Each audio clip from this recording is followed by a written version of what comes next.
people are saying, can I juice my portfolio a little bit because inflation is doing X, and can I get a little bit more? That's emotional too. It's emotional investing, and it's driven by greed. I'm not very passionate. I am a passionate person, but this gets me going. Mm-hmm. Like, investing is non-optional. Having portfolio growth that rises is how you combat inflation. You got to have some stocks.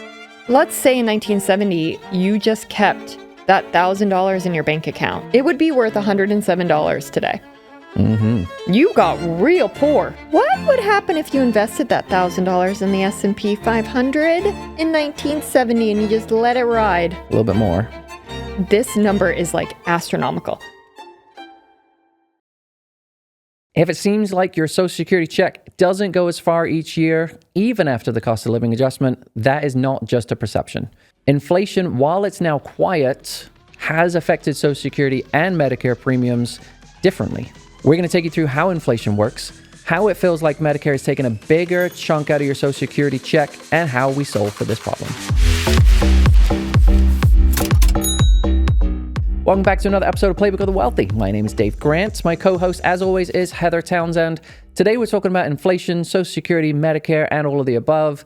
If you haven't been to our podcast before, we do split it into sections. We talk about content, we then dive into questions, and then we tell you something professionally or personally about our lives. So, without further ado, let's dive in. And I'm starting off again to say, if you are here for the first time, this is a podcast that goes beyond Finance 101. So buckle up. If you are listening to the audio version of this podcast, this is going to be a little bit of a tougher listen because we are doing another chart episode. For those of you watching on YouTube or any other video platform, this is going to be a masterclass of charts for you. It's going to be amazing. Before we dive into the charts, we got to talk about what inflation is. So inflation, we are talking about the change in price of products or services over a period of time. So typically we're talking about a year, and that's what the news talks about because they talk about it in percentage terms to scare people. Because they will come on and be like, inflation's holding at 3%. It's all good. That's actually average. I mean, that's normal-ish. Mm-hmm. Yeah. So what that means is that the price of a $10 good now is going to cost you $10.30 in a year if inflation holds at 3%. Great example. So it's now $10.30 instead of 10. And then they'll come on next week and they'll be like, shocker, inflation's now 5%. It's rising. It's terrible. That $10.30 is now $10.50 in a year. So while it sounds scary, increases in inflation, when we're talking that 3%, 5%, it's not actually increasing goods that much in that short period of time. Over a longer period of time, it does make a difference. Yeah, it's massive. I mean, I will say, though, to go back to that, people felt it in COVID. That time when inflation jumped to 9%, that was material. It was. That was material. But 2 to 3% is actually relatively normal. So that's your general inflation. We're going to go straight to our chart number one.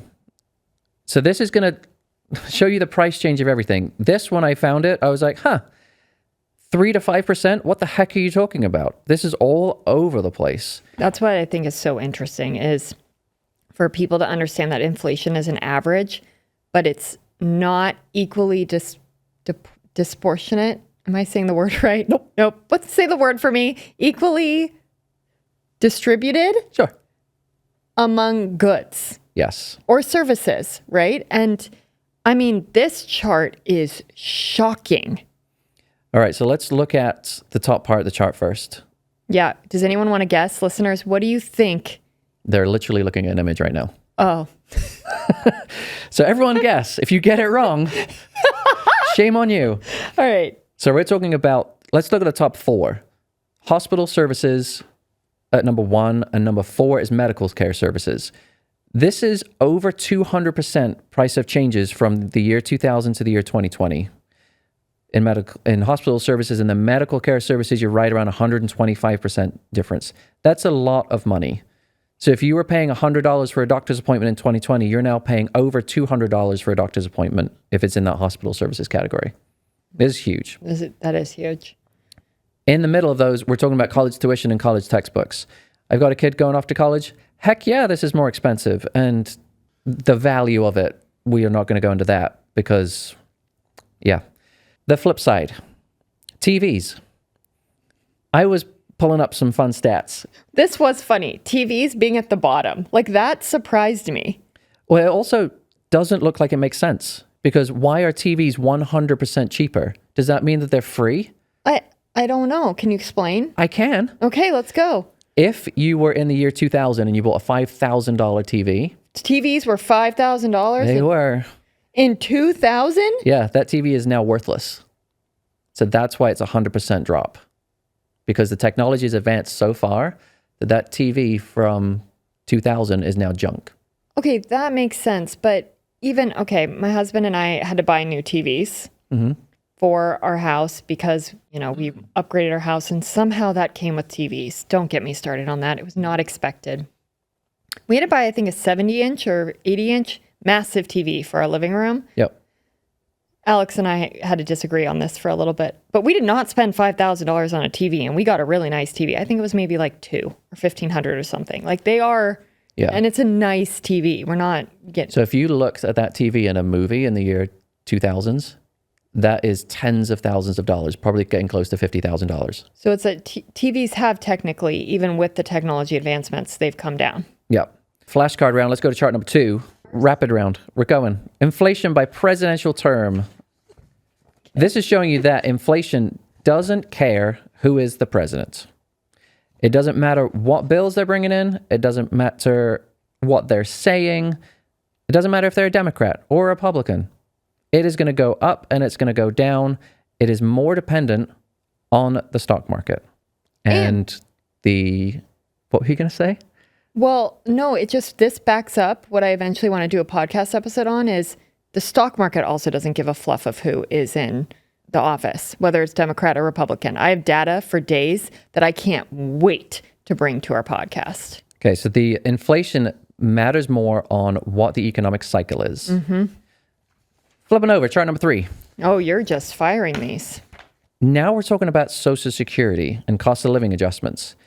If you kind of look at what inflation was doing back on that chart number 2, this actually closely mirrors it. So it's actually nice that Social Security increases kind of move lockstep with inflation, which they're supposed to do. It's a cost of living adjustment. So Social Security moves with inflation. Like, it matches, is what you're saying. Pretty closely. Like, is it perfect? No, because it's looking at inflation over the last year. So it's not going to exactly mirror it, but it's pretty close. Okay. I don't like chart number 4, but I have to show it. This is what Medicare premiums are doing. In that similar time frame, they do not go down. They have gone down once in the last 20 years, and that was in 2011. So you're seeing that your Social Security benefit is adjusting. Sometimes it doesn't adjust by much or anything. Sometimes it goes up by a bunch. Your Medicare premium will continue to go up year after year. Can I give my data on this? Sure. All right. I really want to talk about this because this is actually what sparked this episode for me that brought the idea. Is it was really shocking with the actual data of how this is working. So let's review. Inflation, okay, it is disproportionate among the type of things, right? Hospitals, medical, greatly increasing. Yeah. Social Security, so these are people that are on fixed income, like that's all they're getting, let's say. They get a cost of living adjustment every year, which normally matches with inflation. So think about it, that's the raise for retirees, okay? That's great. But then pretty much every retiree is relying on the Medicare system to cover their medical costs. Let me give you the data of how this has gone. Okay, so Medicare Part B, which is the main premium that you are charged when you have Medicare, right? And it's dependent on your income and it goes up based on your income. Okay. That covers like doctors and medical equipment, all of that. All right. Medicare began in 1966. I didn't know that actually. Okay. The average Social Security check at that time was about $84. And Medicare premium Part B was like $3. Okay, that doesn't mean much, but this does mean something. So pay attention to what I'm about to say. That's about 3.6% of the Social Security check. Medicare took up 3.6%, all right? In January 2025, so we're going to last year, the average Social Security benefit was $1,976 because we've had inflation since 1966. Okay, that's great. Part B, the Medicare premium, though, stood at $185. Okay, that sounds, but now let's do the percent. It is 9.4% of the average Social Security benefit. So you went from originally it was 3.6 to now it is 9.4. That is very disproportionate. Next year, the premium will rise on Medicare for 2026 to 206 and 50 cents. That's 11.5%. So when you hear people that they're talking about, in my Social Security check does not go as far. Yes. Literally, it doesn't. No, it doesn't. Even though it goes up. Well, because Medicare premiums are normally taken out of your Social Security. So I just thought that this data was very fascinating. Like it literally proves in it, used to be 3.6. We are now nearing 11.5%. That is massive for people living off their Social Security. And that's something you need. You can't be like, hi, I'm not going to have Medicare. Right. Especially as you're aging, like non-optional here. Yeah.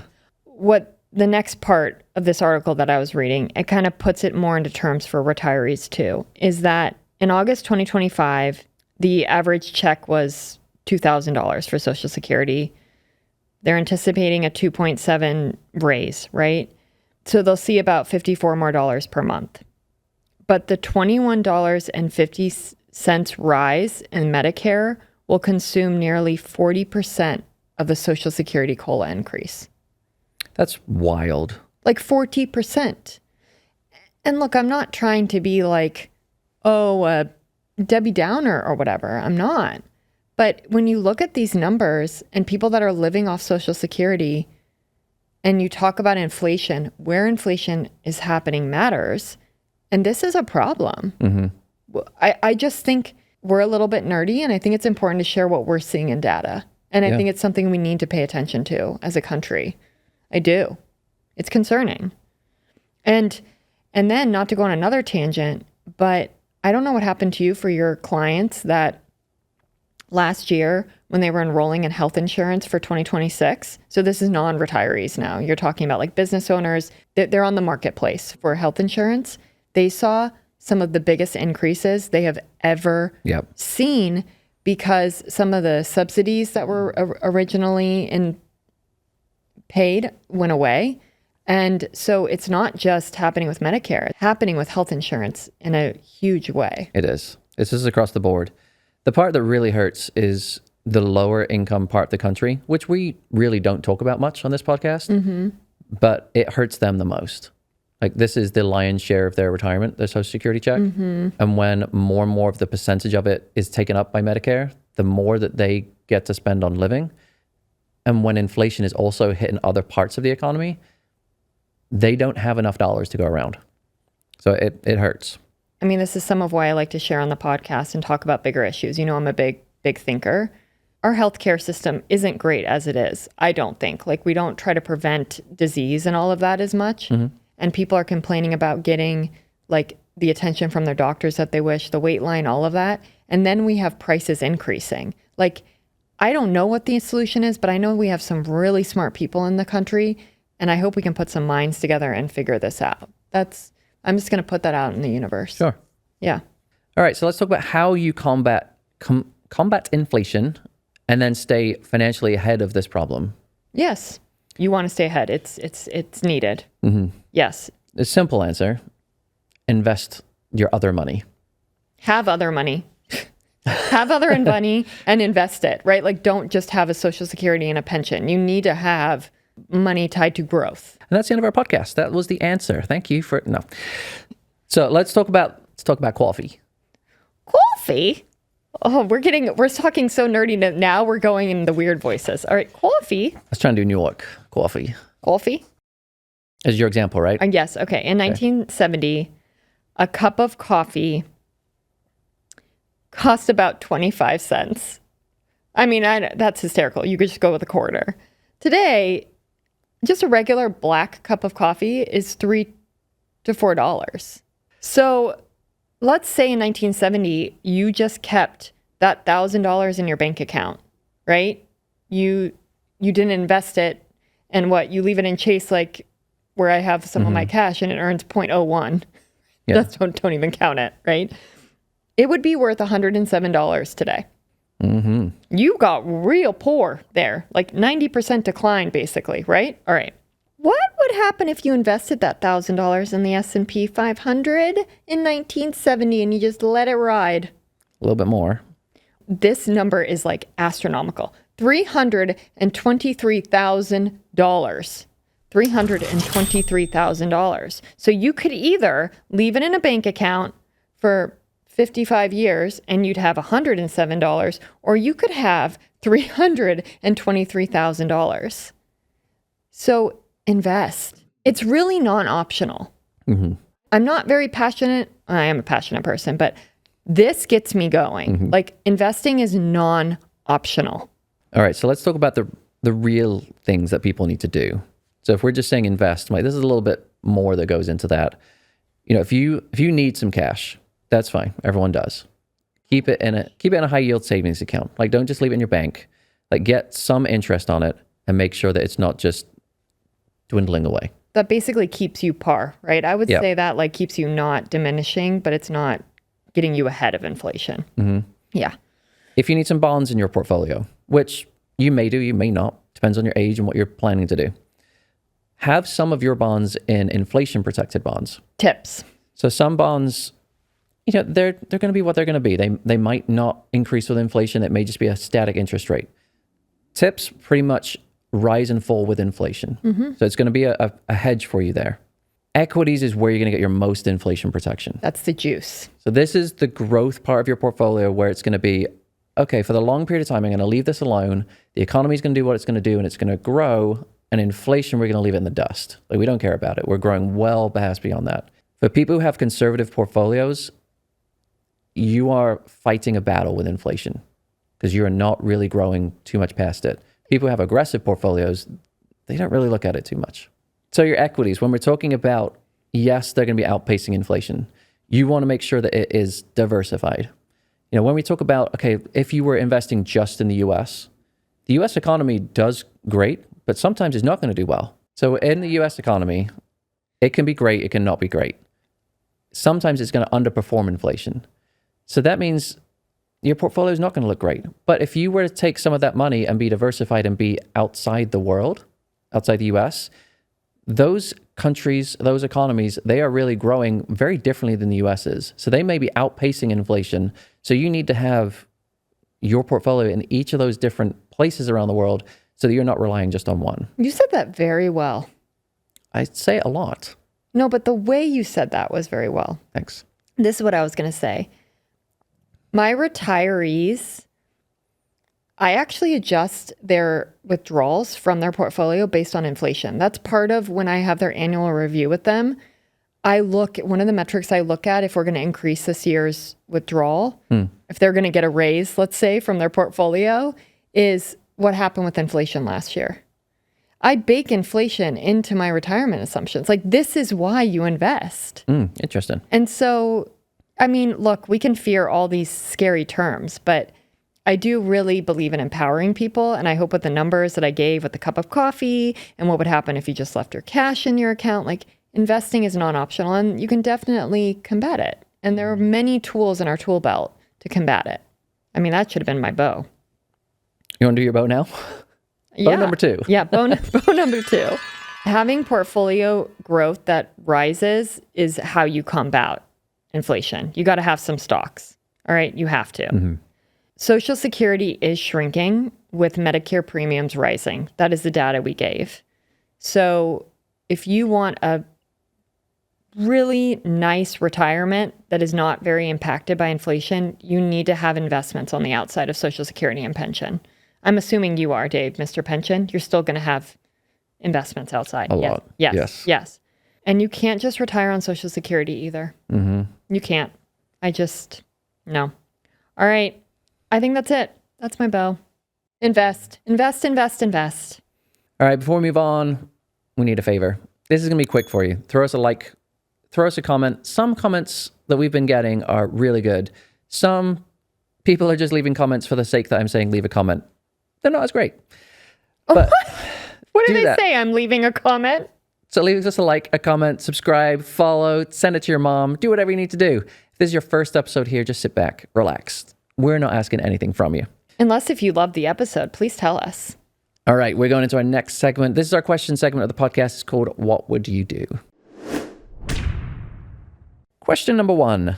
If I'm receiving less Social Security due to Medicare increases, does my portfolio need to be designed differently? I wouldn't think it needs to be designed differently. I don't know how it is designed. But I would say if you have a portfolio on the outside, the way it should be designed should help combat this problem. That would be my answer. You need to make sure you have enough growth to combat the Medicare increases. Would you agree? Yes. Check. Okay. Question 2. Is there a chance that Medicare costs can completely take away my Social Security benefit? This is a wild one. Like Medicare just being 100, they're thinking like Medicare is like 100% of a Social Security benefit. You're right, because if you look at the rate of change of Medicare premiums going up versus the cost of living adjustment, someone just took that to the extreme and said, can it? Well, we got to go extreme. That's human nature, right? We got to go all the way to the other side. So the answer is going to be no. Like, this is fear mongering. I think if Medicare premiums got far too high and Social Security started disappearing from people's benefit checks, there's going to be uproar. Like, the government's going to step in and say medical costs are too high. Shut it down. Like, stop it. So no is going to be my overall answer. But also Medicare premiums are tied to your level of income. So if you're then saying, okay, well, I'm on a fixed income, your Medicare premium can't go up beyond a certain amount. This is part B. If you have a huge amount of income on your tax return, yes, your Medicare premium is going to go up, and it's going to be a much larger portion of your Social Security. But chances are your overall income and your overall portfolio is so big that it doesn't actually bother you as much because you've got a lot more resources other than Social Security. So it's that layered approach of premiums may go up wildly for you, but you've obviously got other money out there because that's how premiums are designed. Yeah. I'm going to go on a tangent. I think we should just do a whole podcast episode on this. But Dave, do you think Social Security is going away? No. Yeah, me neither. Okay. Should I change the design of my portfolio when inflation changes? This is an interesting question because I do have people that like portfolios that are different when inflation looks different. That's interesting. They like it. Do I put it in there? Yeah, No. I'm trying to think. I'm like, I don't think I would change anything. I have never had that question from a client, so that's interesting. A lot of it comes down to short-term design. You know, people are saying, can I juice my portfolio a little bit because inflation is doing X, and can I get a little bit more? That's emotional too. It's emotional investing, and it's driven by greed. Yeah. So that's where I just put a kibosh on that and say, nope. We stick to the plan. Your portfolio is designed a certain way for a specific reason, and it's going to stay that similar design when the market is going in the toilet and when the market is doing great. And I'm not going to adjust it based on what the market's doing. So should you change the design of your portfolio? No, you should not. I will say though, with my clients living off their portfolio, I've had to increase their withdrawals in the past few years because of inflation. Now, because we've also had 3 years of record, like double-digit returns in the U.S. stock market, it supported it. It's great. Yeah. It's great. Again, why you invest. I hope that's what everyone got from this podcast. You see me. I hope you go to sleep at night and be like, whoa, gotta invest. All right, that's the end of our question segment. We are going into highlights. All right, I know that you take all of my TV recommendations and streaming recommendations for shows to watch. So I got a list for you. Hold on. I did take one of them, that really weird show. What was it called? We're not going back there. Some of them are winners, some of them are not. That was weird. Okay. But I got 2 for you. Okay. Amazon Prime has a show, and it came out like a few years ago, and then they just disappeared. And now the second season came out. It's called The Night Manager. I've never heard about. What is it about? Oh, phenomenal. I'm not going to tell you much about it. I want you to go research it. People who are listening have either heard of it and they're screaming into their TV right now saying, Heather, go watch it. Or they were like, I don't know what it is. Would you put this over me having to watch the P. Diddy one? Heck yeah. So that's on Amazon Prime. Paramount Plus. Okay, I don't have that. You can get it through Amazon Prime. Okay. Landman. Landman? It's all about the oil industry in Texas. It's Billy Bob Thornton. Ooh. Fantastic show. Some of the media doesn't like it because it thinks that they put women in a pigeonhole in the show. I'm like, you're allowed your opinion. I think it's more focused on the story of Billy Bob Thornton, how he runs a business, his son who is trying to do something similar. It's just phenomenal acting. I love it. So there's your recommendations. Night Manager and Landman. Night Manager and Landman. All right. All right. Thank you. I was going to talk about something different, but I actually have an exact example of inflation that I want to share. Okay. So, you know, I previously said that my best friend is having twins? Okay, this is inflation to a T. So at that time, 5 years ago, I was only like 2 or 3 years into my business. So I wasn't earning nearly what I'm earning now. Yeah. And my best friend graciously gave me and Alex car seats, the infant car seats. She bought both of them. All right. And at that time, it was 2020, $600 gift. That's really nice. Well, now she's having twins. So what am I going to do? Put to buy her the car seats. How much do you think the car seats were? $1,000. They were. Oh, nice guess. So 40% inflation on the car seats. Wow. Inflation happens. It does. Yeah. But you know what was really cool on like the highlight portion was that I was able to do that. Yeah. Like this is one of the like beautiful things I love about money is giving to people you really care about. And I was like, yeah, this is non-optional. I don't know. It was like one of those feelings of like, oh, I've kind of made it. That's cool. That's Yeah. a nice feeling. Yeah. Yeah.